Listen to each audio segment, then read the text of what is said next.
যদি আমরা এই আইনি ফাইটে এই পর্যায়ে বিজয়ী হতে না পারি এবং আইনজীবীরা যদি শক্তিশালী অবস্থান না নেন, তাহলে আমি বলে দিতে পারি আগামী 5 বছরের ব্যবধানে এই দেশে ন্যায় বিচার বলতে কিছু আর অবশিষ্ট থাকবে না। ন্যায় বিচারকে যদি উচ্চকিত করতে হয়, তাহলে এই দেশের বার কাউন্সিলের ভোটার সংখ্যা প্রায় 50,000, ঢাকা বারের ভোটার সংখ্যা 20,000-এরও বেশি। এখানে কোনো দলগত কে কোন দলের, কে কোন মতের, কে কোন পক্ষের, তার চাইতেও বেশি বিচার্য বিষয় হলো আমরা আগামীতে আদালত, সংবিধান, আদালতের স্ট্যাটাস, স্বাধীন বিচার বিভাগ ঠিক রাখতে পারবো কিনা, এইটাই আমাদের সামনে সবচাইতে বড় প্রশ্ন হিসেবে দাঁড়িয়েছে।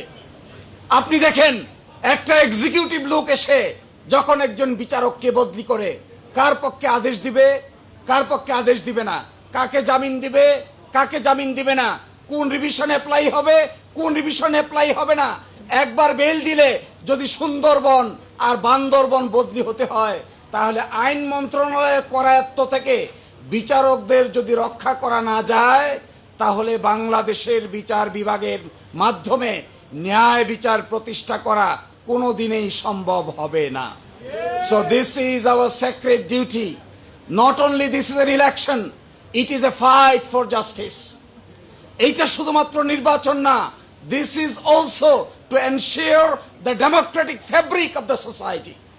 If the lawyers cannot ensure the democratic fabric of the society, তাহলে এই বাংলাদেশকে ডেমোক্রেসির পথে সোজা রাখার জন্য আইনজীবীদের চাইতে শক্তিশালী কোনো জনশক্তি আর নাই। So this is my humble request to my dear learned friends and brothers and sisters.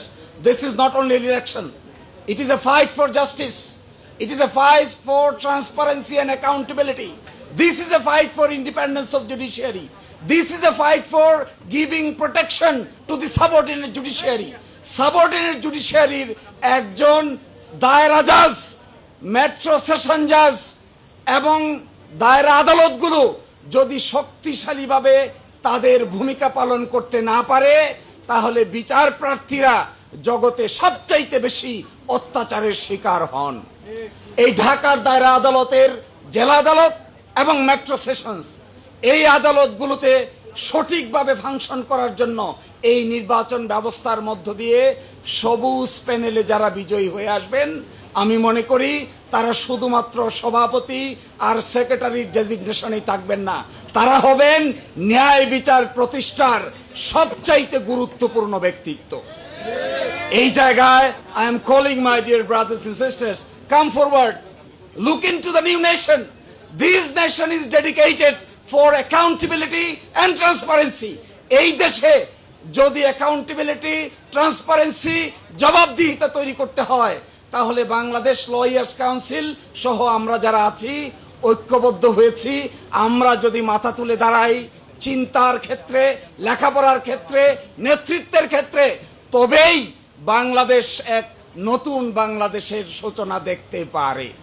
আমি আপনাদেরকে অনুরোধ করব, please take individual steps, everybody become active, everybody become a reformist, everybody become an important ideal, everybody become an important activist of the panel.